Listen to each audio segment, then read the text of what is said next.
Bueno, siendo casi ya las 5 de la tarde, daremos inicio a este repaso de estado de choque, únicamente para los alumnos que son aspirantes para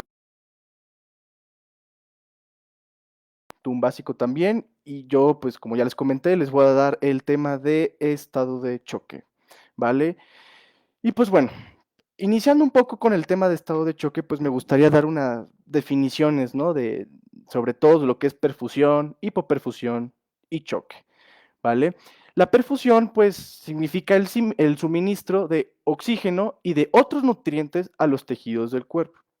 La perfusión da como resultado de circulación constante y adecuada de la sangre en el cuerpo, ¿no? Asimismo, también esta misma circulación constante permite la eliminación de productos de desecho. Ahora, la hipoperfusión quiere decir que cuando hay una perfusión a nivel tejido, esta es inadecuada, ¿no? Y pues, básicamente, esta se puede limitar ya sea a un tejido o a un órgano, ¿no? Por ejemplo, un bloqueo de arteria. El choque, pues, es básicamente un sinónimo de hiperperfusión, ¿no? Entonces, en este caso, en la hipoperfusión o bien en el choque, el estado de choque ya es cuando, como dije anteriormente, la perfusión ya es inadecuada para cumplir con la demanda de oxígeno en las células del cuerpo, ¿no? Esto se puede causar por diferentes y diversos factores, ya sea por problemas en el corazón, en pulmones, vasos sanguíneos, en el sistema nervioso, etcétera. Esto lo veremos un poquito más adelante. Es importante que ustedes sepan que el choque, si no se trata adecuadamente o bien si se detecta y tarde, pues puede conducir a la muerte, ¿no? Cuando hay hipoperfusión, el cuerpo trata de compensarlo, ¿no? No siempre se logra, ya lo veremos ahorita. Sin embargo, a la hora de compensar, hay signos y síntomas observables para detectar, pues, el estado de choque. Entrando un poquito en anatomía y fisiología, la verdad, no me quiero detener mucho aquí, debido a que, pues, como dije anteriormente, esto es un repaso. Quiero que simplemente se lleven estas cosas que es como lo más importante para mí y que, pues, básicamente el trabajo de la perfusión ocurre a un nivel capilar, ¿no? Y para que exista una perfusión adecuada, uno, evidentemente necesitamos un sistema respiratorio intacto. ¿Esto por qué? Porque necesitamos que exista un intercambio de oxígeno y de dióxido de carbono adecuado. ¿Para qué? Para que también la misma sangre esté rica en oxígeno, ¿no? Claramente también necesitamos un corazón funcional. ¿Para qué? Para que pueda bombear la sangre de forma adecuada, para que entonces pueda llegar a los vasos sanguíneos que también necesitan estar intactos para poder transportar esta sangre rica en oxígeno. Y bueno, pasando ahora a las etapas del estado de choque, pues bueno, empezando de las etapas, es un evento celular que conforme avanza, hay una serie de cambios, en este caso el metabolismo aerobio, el metabolismo anaerobio, el metabolismo, perdón, y por último la autodestrucción celular, ¿no? Y entonces, pues bueno, básicamente los cambios conforme estas etapas van presentando signos y síntomas observables. Recordando un poquito, digamos que el metabolismo aerobio es cuando la célula requiere de oxígeno, cuando la misma célula puede producir ATP y hay pocos desechos. El metabolismo anaerobio es cuando existe una baja concentración de oxígeno, cuando se produce menos ATP, cuando ya hay limitaciones en la función misma de la célula y empiezan a haber muchos desechos. Y bueno, la ATP básicamente es la fuente de energía principal para los procesos celulares, ya sea para estructura, contracción del músculo, transporte, etcétera. Y bueno, hay tres tipos de estados de choque, ¿no? Que los veremos ahorita, que es el choque compensado, el choque descompensado o bien el choque progresivo y el choque irreversible. El choque compensado quiere decir que es el periodo en donde el cuerpo es capaz de compensar los efectos del choque. Y también es capaz de poder mantener una perfusión adecuada, ¿no? Recordemos nuevamente la perfusión, que es el suministro de oxígeno y de otros nutrientes a los tejidos del cuerpo. Cuando ya estamos hablando de un choque descompensado, quiere decir que el periodo en donde el cuerpo ya empieza a perder esa capacidad, ¿no?, de compensar ese choque y, por lo tanto, también de tener una perfusión adecuada. Por lo tanto, como les mencioné ya del metabolismo anaerobio, ya se encuentra diseminado. Se empieza a crear menos ATP, como ya les había mencionado, y empieza a haber menos concentración de oxígeno, límites de funciones y empiezan a producirse muchos desechos. Por último, en el choque descompensado ya empiezan a haber alteración en los signos vitales, que comúnmente son hipotensión, pulsos débiles, deterioro en el estado neurológico de nuestro paciente, piel pálida, ventilaciones rápidas y superficiales, taquicardia, alteraciones en el electrocardiograma, etcétera, ¿no? Y por último, tenemos el choque irreversible, ¿no? Que digamos que este choque irreversible ya es un estado muy, muy avanzado del choque, donde ya encontramos no solo daño a nivel celular ni tisular, sino ya también puede llegar a ser a nivel sistémico, ¿no? Y dado que ya no hay forma de revertir este daño, en la mayoría o bien en todos los casos, el paciente muere. Y bueno, dado así, comenzaremos a hablar sobre los tipos de estados de choque. Empezaremos hablando del estado de choque, el choque hipovolémico, que básicamente el choque hipovolémico es el resultado de la pérdida de volumen de líquido, ya sea sangre o agua corporal. Cuando estamos hablando nosotros de la parte de agua corporal, empezamos a hablar sobre la deshidratación, ¿no? Que esto es muy común en pacientes pediátricos y geriátricos, ¿no? Las causas de una deshidratación se pueden dar por vómitos, diarrea, sudoración excesiva o micción excesiva. La micción excesiva quiere decir cuando el paciente orina mucho, ¿no? Y pues bueno, este tipo de causas, por así decirlo, se pueden derivar de una infección, ya sea una infección gastrointestinal, por ejemplo, ¿no? Que también vamos a encontrar con estos tipos de pacientes, sobre todo en pacientes geriátricos, ¿no? La piel la encontraremos seca y rígida, a tal grado que cuando nosotros hagamos un ligero pellizco, la piel se va a quedar levantada, ¿no? Como podemos ver en la imagen de abajo, ¿no? Que se alcanza a ver ahí como una línea. Cuando uno pellizca, digamos que la piel se queda elevada de la superficie. Y bueno, pues aparte de esto, pues también hay que revisar los signos cutáneos, que pues básicamente hablamos de la humedad, de la coloración de la piel y la temperatura. Es muy importante que ustedes también tengan en consideración que no necesariamente el paciente va a tener una sudoración aparente, ¿no? La deshidratación puede llevarse, como ya les comenté, por otras causas y puede haber pasado ya cierto tiempo.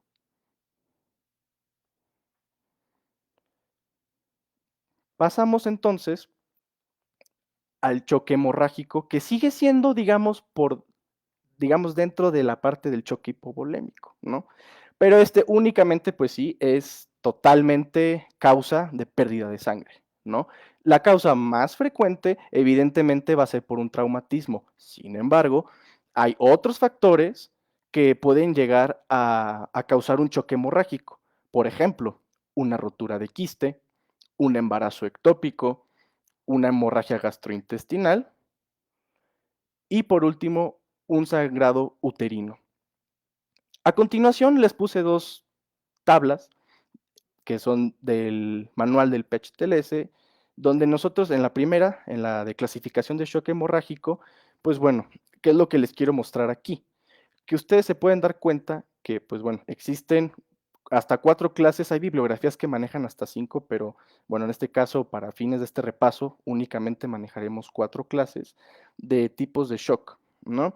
Hemorrágico, en donde podemos ver que en el tipo de shock hemorrágico clase 1, estamos hablando de alrededor de 750 mililitros de sangre perdidos, que no son ni alrededor del 15% del volumen sanguíneo, donde encontraremos pues el pues un pulso por debajo de los 100 latidos por minuto, la TA se puede encontrar normal, la presión del mismo pulso puede estar normal o un poco aumentada, la frecuencia respiratoria la encontraremos también dentro de los rangos normales y digamos que la condición mental del paciente, pues lo podemos llegar a encontrar ligeramente ansioso, no necesariamente, no en todos los casos, y bueno, de reemplazo de líquido con solución cristaloide.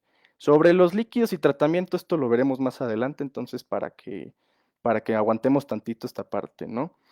Ya para el clase, saltándonos un poquito el clase 2, ya para el clase 3 y 4, estos son los que nos deben de preocupar más, ¿no? Porque estamos hablando ya de, bueno, en el clase 3, de 1500 a 2000 mililitros de sangre perdidos, que son del 30 al 40% del volumen de sangre. Ya hablando del clase 4, ya es más del 40%.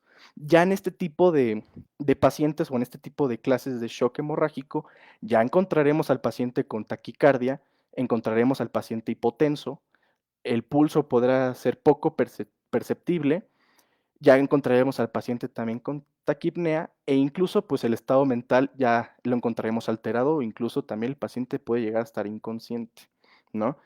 Igual el tema de los tratamientos, como les dije anteriormente, pues lo veremos un poco más adelante y a continuación también, pues bueno, hablando de la pérdida de sangre, pues a mí me gustaría compartirles esta parte de esta segunda tabla, que es la pérdida de sangre interna aproximada asociada con fracturas, donde nosotros nos podemos dar cuenta que bueno, qué miembro de cuerpo contiene más o menos, o perdemos cuántos mililitros dependiendo la fractura y también, bueno, pues el tipo de hueso, ¿no?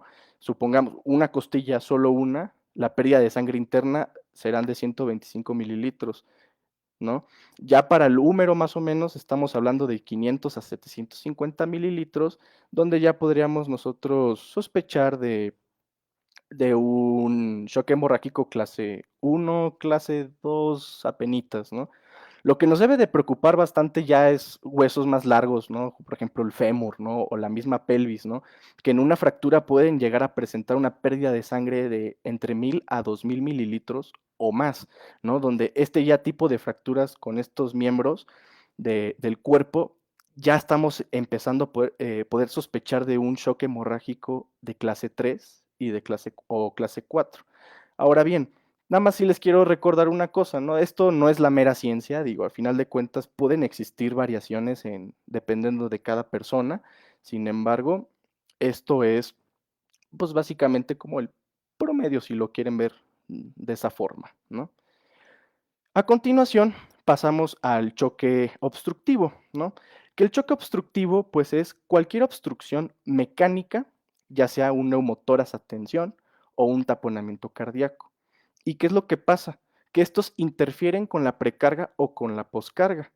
La causa principal, sobre todo de un neumotórax a tensión, es el traumatismo, en donde encontraremos signos como un pulso paradójico, que es la supresión de pulso al cierre de la inspiración. Encontraremos la distensión venosa yugular, o bien cuando las venas están resaltadas en el cuello, e incluso también podemos encontrar esta distensión venosa en las manos.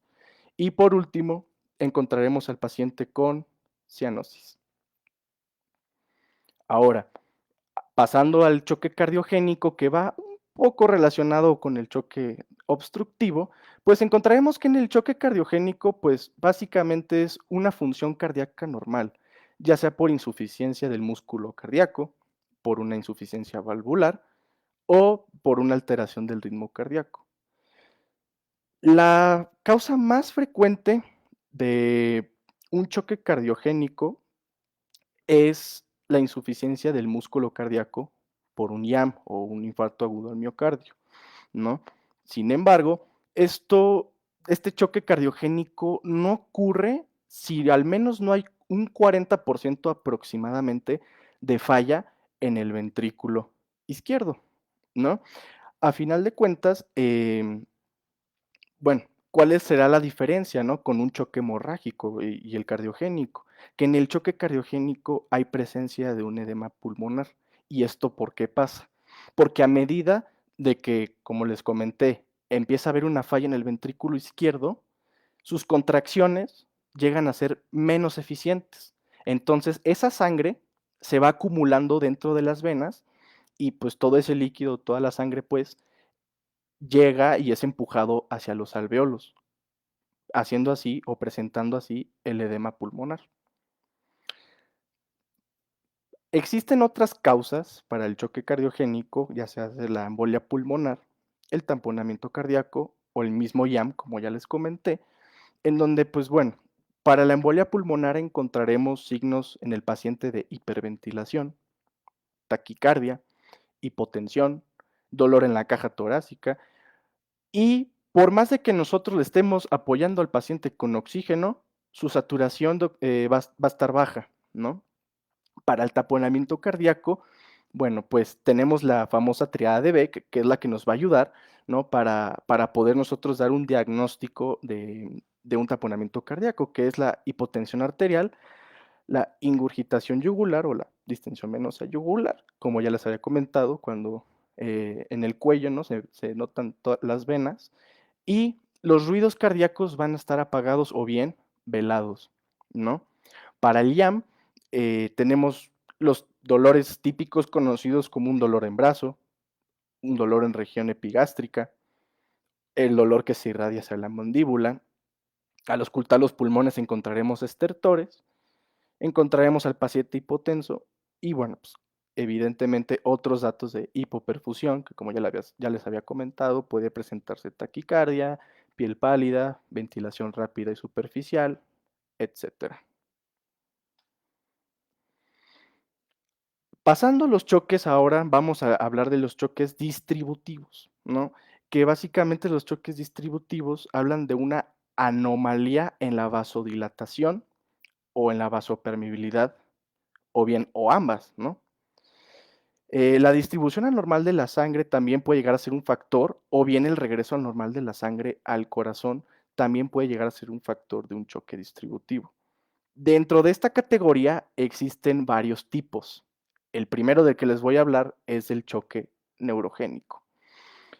El choque neurogénico básicamente ocurre cuando hay una inhibición del sistema simpático o bien una sobreestimulación del sistema parasimpático. Recordemos que el sistema simpático es el encargado de regular las respuestas corporales y de activación de nuestro cuerpo. El sistema parasimpático ayuda al sistema simpático para volver al estado de equilibrio y de conservación. Por lo tanto, ¿no? Hablando de los traumatismos que se pueden llegar a dar, podemos sospechar de una lesión en el tallo encefálico o bien en la médula espinal. De la médula espinal y del tallo simpático hablamos que el tallo simpático está ubicado desde T1 hasta T12, ¿no? Si el tallo encefálico se encuentra lesionado, entonces podemos nosotros no solo sospechar, sino va a ser evidente o puede ser evidente que la respiración o la ventilación de nuestro paciente se vea comprometida. ¿Por qué? Porque el encéfalo es quien se encarga de controlar las ventilaciones de nuestro cuerpo. Si llegase a haber un traumatismo espinal, entonces puede llegar a haber ausencia de movimiento arriba de la lesión, sobre todo de qué? De las extremidades superiores, ¿no? Por poner un ejemplo, ¿no? De los traumatismos espinales serán muy comunes, por ejemplo, una persona que sale eyectada de su motocicleta, de que sufre una caída de más de 3 metros, puede llegar también a ser un impacto de colisión vehicular posterior, etcétera. Pasamos al siguiente, que es el choque anafiláctico. El choque anafiláctico ocurre cuando hay una reacción alérgica grave. El sistema inmunológico, ¿qué es lo que hace? Reacciona de una forma muy intensa e incluso exagerada. Entonces, al hacer esto, afecta a múltiples sistemas del cuerpo. Hay que tener mucho cuidado porque si el sistema inmunológico a la hora de reaccionar y si esta reacción alérgica afecta a nuestra vía aérea o bien al sistema cardiovascular, entonces puede poner en riesgo la vida de nuestro paciente, ¿no?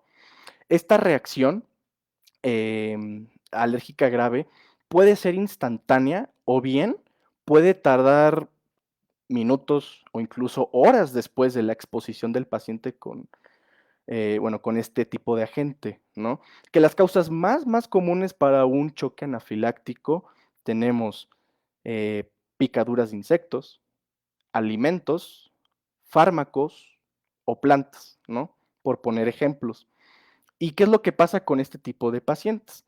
Pues puede haber cianosis, puede haber palidez, o bien enrojecimiento de la piel y o urticaria, que a final de cuentas pues, la urticaria es un tipo de rash, ¿no? Que se da por lo mismo por la reacción alérgica.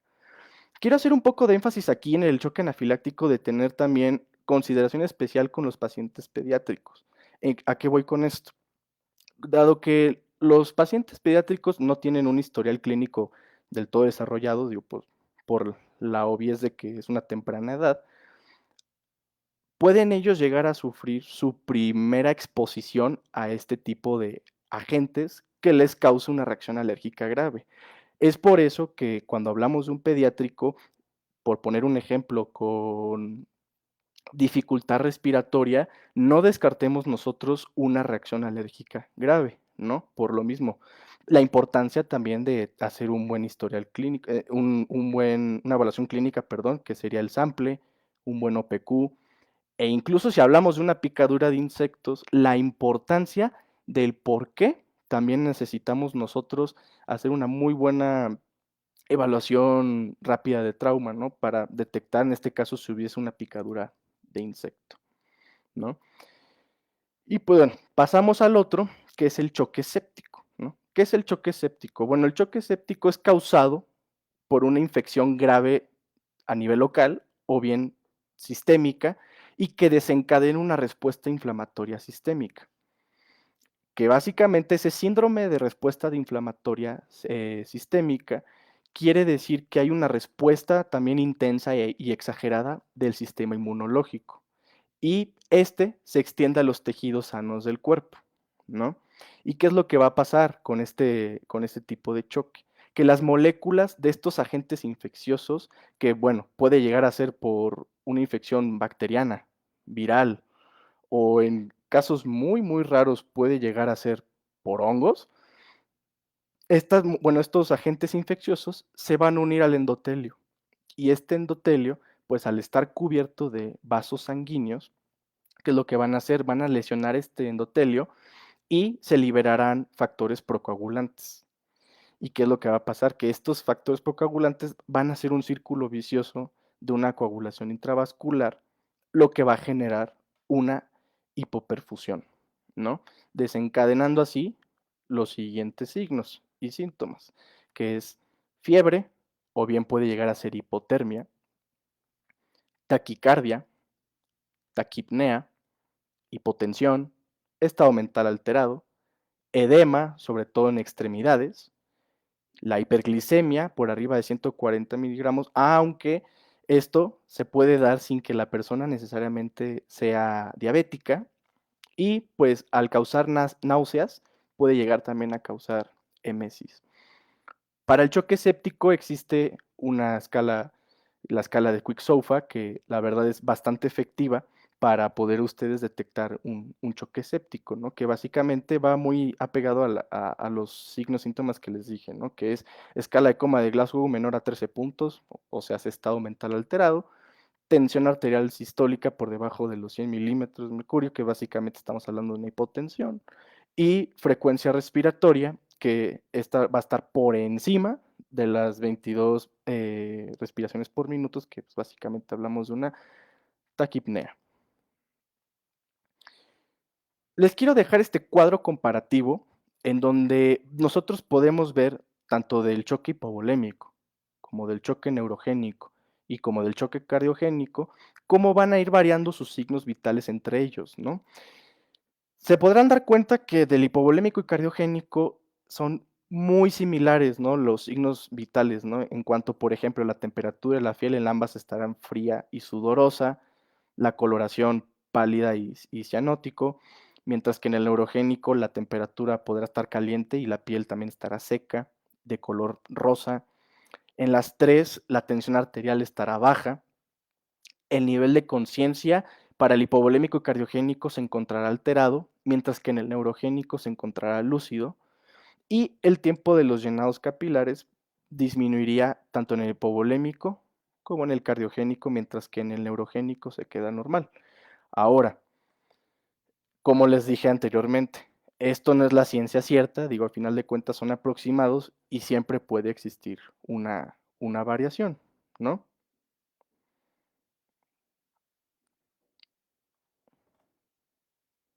Dejen por acá, tengo una pregunta. Em, Recuerden, tengo una pregunta sobre el tema del choque hipovolémico sobre la piel. Recuerden, nuevamente, si la piel, déjenme regreso a esa foto, si nosotros pellizcamos la piel y la piel se queda así, digamos que parada, o bien la piel se queda en ese estado, entonces es positivo, ¿no? O sea que en este caso existe una deshidratación. Si la piel, a la hora de que uno hace este ligero pellizco y la piel regresa a su estado normal, no necesariamente podremos hablar de una deshidratación. Perdón. Continuamos entonces con el cuadro comparativo. Entonces, como les decía, para concluir, eh, pues bueno, no era la ciencia cierta, siempre puede haber variación, sin embargo, pues bueno, esto es como más o menos el promedio o con lo que ustedes se pueden llegar a topar en cuanto a las similitudes, ¿no? Déjenme ver, tengo otra pregunta.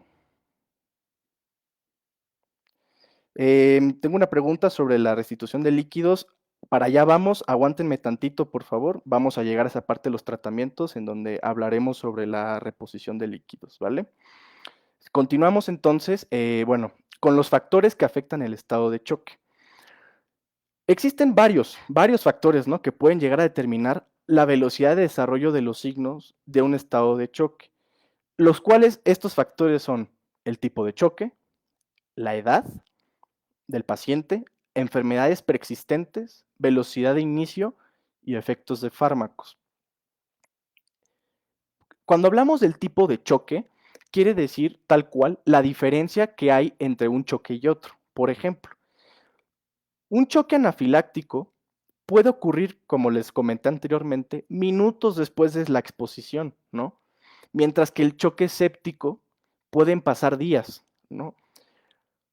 Y por ejemplo, también un choque hipovolémico tipo hemorrágico no solamente va a depender el tiempo como factor, sino también, como les comenté anteriormente, la cantidad de sangre que ha perdido el cuerpo, ¿no? Eso también es un factor importante. Por eso es importante ubicar cuál es el tipo de choque, ¿no? La edad, pues claramente, ¿no? Pues entre más joven sea un paciente, el mecanismo compensatorio es más eficaz. Sin embargo, cuando un paciente supera los 55 años de edad, los mecanismos compensatorios o demoran más en poder hacer tal cual la compensación, o bien ya no serán del todo eficaces. Y aquí hay que tener también mucho cuidado, hablando otra vez del choque hemorrágico con los pacientes pediátricos, porque tal cual, al ser menores y al tener un menor volumen sanguíneo, estos pacientes se chocan mucho más rápido, ¿no? Con las enfermedades preexistentes nos referimos a tal cual si existe una enfermedad previa, ¿no? Que esta misma enfermedad pueda alterar los mecanismos compensatorios o bien que no funcionen de la mejor manera o de plano pues que no funcionen, ¿no? Y por último, de los efectos de fármacos. Los efectos de los fármacos, pues tal cual un fármaco puede comprometer el mecanismo compensatorio del cuerpo. Asimismo, el alcohol y las sustancias recreativas, o sea, las drogas, pueden también comprometer de la misma forma el mecanismo compensatorio del cuerpo. También es importante recalcar que hay sustancias recreativas o bien drogas que incluso pueden conducir a un choque distributivo, ¿no? Ya sea choque neurogénico o un choque incluso hasta anafiláctico, ¿no? Por presentar alguna reacción alérgica a cualquier componente de esta sustancia recreativa.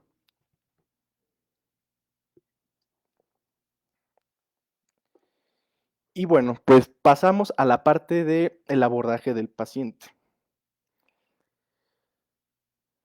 Primero, como ustedes saben, tenemos la evaluación inicial, ¿no? Donde hablamos de nuestro ASC, evaluación de la cena, evaluar el estado neurológico de nuestro paciente.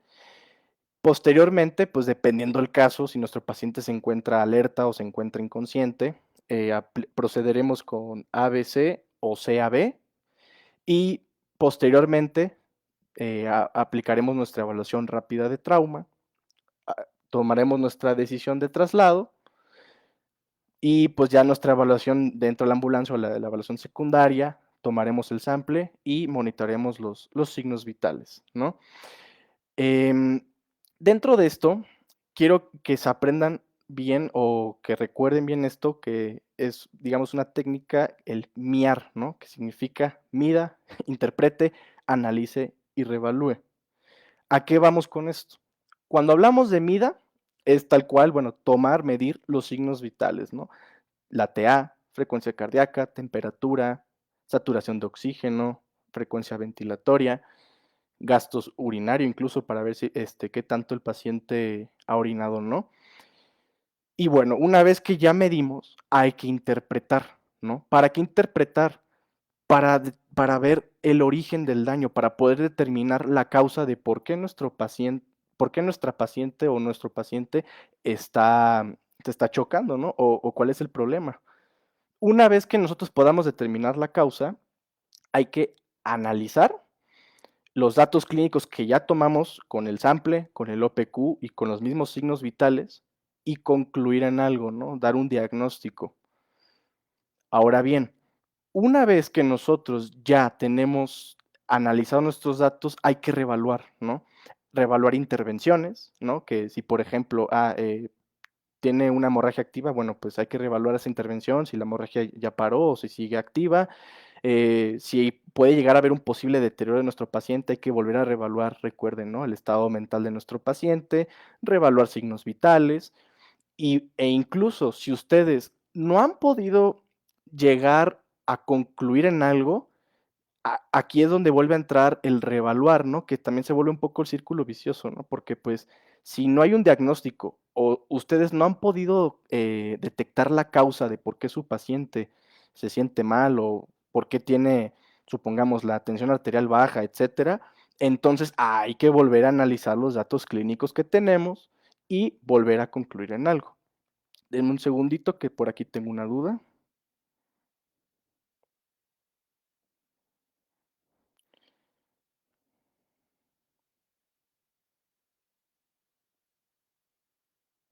Sobre la parte de restitución de líquidos, como les comenté ahorita, vamos a ver esta parte de los tratamientos. Entonces, ahorita entramos en esta parte, ¿no?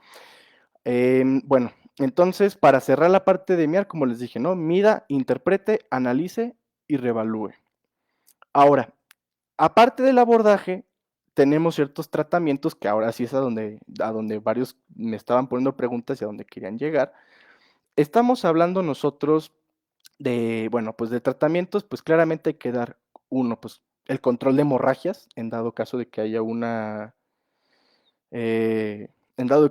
hemorragia activa, hay que cuidar la temperatura de nuestro paciente, recuerden, ¿no? Pues estamos perdiendo también la temperatura, hay que abrigar a nuestro paciente, hay que administrar oxígeno con mascarilla con reservorio de 12 a 15 litros por minuto en dado caso de que nuestro paciente así lo requiera, ¿no? Recordemos también la parte del oxígeno, que pues si estamos hablando de un trauma craneoencefálico, con mayor razón tenemos que controlar bien el tema del oxígeno para no elevar la presión intracraneal, ¿no? Cuando estamos hablando de un esfuerzo respiratorio inadecuado, hay que utilizar una bolsa válvula mascarilla de 15 a 20 litros por minuto para poder apoyar a nuestro paciente. En dado caso de, pues, sobre todo en traumatismos, podemos nosotros llegar a considerar el uso de una cánula, ¿no? Ya sea orofaringia o nasofaringia o incluso, em, bueno, pues incluso o no usarla, ¿no? Por eso es tal cual el considerar a criterio, ¿no? Ahora, la parte del acceso intravenoso se recomienda de 250 a 500 mililitros de soluciones cristaloides, es decir, solución Hartmann o solución salina para reposición, perdón, de líquidos. Sin embargo, recordemos también que pues, el mismo ejemplo, si estamos nosotros hablando de un paciente con un TC, no podemos nosotros administrarle una solución Hartmann. ¿Por qué? Porque vamos a elevar la presión intracraneal de nuestro paciente y pues básicamente pues, se nos puede quedar en la ambulancia. Por lo tanto, hay que tener cuidado y a final de cuentas también recuerden una cosa, ¿no? También el acceso IV es para también vena permeable para poder nosotros, bueno, o en el hospital puedan pasar medicamentos. Si ustedes se exceden y encharcan al paciente, lo único que va a llevar a esto es que el propio paciente sufra de una insuficiencia cardíaca y pues también que se quede ahí en la ambulancia. Por eso es lo importante de la restitución de líquidos, no encharcar a nuestro paciente y tampoco pasarse por querer pasarle de bolo y vámonos y chorroclisis, como la gente lo suele llamarlo. Por eso siempre hay que cuidar, ¿no? De 200 a 500 mililitros, ¿no? Mantenerlo. Para soporte vital avanzado hay que colocar un electro, ¿no? Y bueno, recuerden que nosotros somos tumbásicos, tenemos ciertos medicamentos únicamente y de por sí nosotros no estamos autorizados para administrar medicamentos. Por lo tanto, recuerden que si es necesario eh, administrar algún tipo de medicamento para un paciente, necesitamos autorización médica previa para administrar este medicamento, ¿no? Y ustedes saben que hay que pasar signos vitales completos, hay que pasar historial, sample, OPQ, peso y talla del paciente.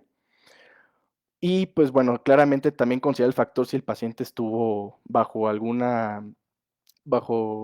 bajo, digamos, efectos del alcohol o con alguna sustancia recreativa, etcétera, ¿no? O si está intoxicado, pues. Y pues bueno, para la autorización médica, pues por ejemplo, será la epinefrina para la anafilaxia, 0.3 a 0.5 miligramos, por poner un ejemplo, ¿no? Y no sé si ahora sí quedó ya más claro la parte de la restitución de líquidos, ¿no? Básicamente, la pregunta que hacía Valeria Mancilla en la restitución de líquidos en el choque hipovolémico, ¿cuándo es recomendado administrar de bolo inicial? Yo quiero pensar que en vez de cuándo era un cuánto, y pues aquí está, ¿no? De 250 a 500 mililitros, el único bolo, no de un bolo inicial, ¿no? Lo podemos manejar así mucho más fácil a nuestro paciente. Y bueno, por último, les paso este algoritmo que es básicamente un resumen de lo que hemos estado viendo en el repaso del día de hoy, en donde pues básicamente es un resumen de todo, ¿no? Donde empezamos con la evaluación de la escena, evaluación primaria, y si sospechamos de choque, como ya les comenté, ¿no? Aseguramos vía aérea, administrar oxígeno, apoyar a la ventilación si es necesario, mantener al paciente abrigado.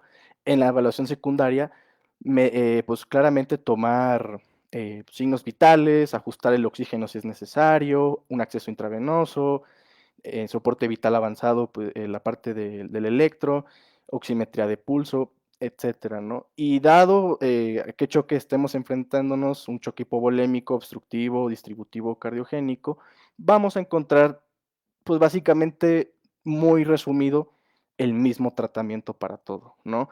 Eh, Básicamente se puede decir que vamos a estar manejando soluciones IV para reposición de líquidos en hipovolémico, como ya lo vimos, ya sea solución salina o solución Hartmann. Nada más recuerden los criterios, como les dije, de la parte de si es un TC o no es un TC. En el choque obstructivo, pues sobre todo hay que cuidar el oxígeno de nuestro paciente. En un choque distributivo, pues dependiendo también, pues es manejar medicamentos, que no me voy a meter en eso porque pues son cosas que pues son un poco más avanzadas y nos meteríamos en otra presentación que pues no es el caso ni el objetivo de ahorita. Y por último, pues también en el choque cardiogénico lo mismo, ¿no? Una solución IV y por último también manejar oxígenos a flujos altos, también dependiendo de la saturación de nuestro paciente. Y pues, eso sería todo. Dejen solo revisar si no tengo por acá otras dudas.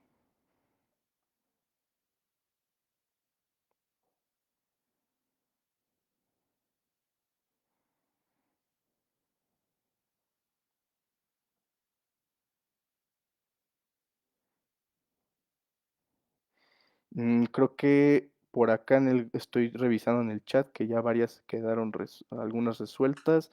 Del tema de reposición de líquidos ya lo tomamos ahorita. Mm,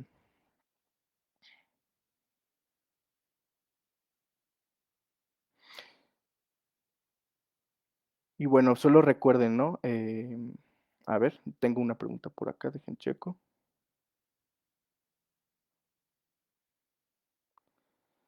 Si tienes un paciente con TCE y hemorragia activa, no podrías pasar por lo mismo, ¿no? Si le pasamos nosotros una Harman, vamos a subir la presión intracraneal, por lo tanto, en este caso podemos pasar solución salina, ¿no? Y bueno, para fines más específicos de básicamente de qué solución administrar, cuántos, el bolo inicial y demás, o qué tan temprano y demás, que debería de ser de hecho inmediato, existe y habrá una clase de fluidoterapia más adelante en donde podremos ver estos temas a fondo y con más calma para que ustedes también puedan sacar todo este tipo de dudas, ¿vale? Por el momento creo que no estoy viendo otra duda, solo doy un minuto más y si no, para dar por concluida esta sesión.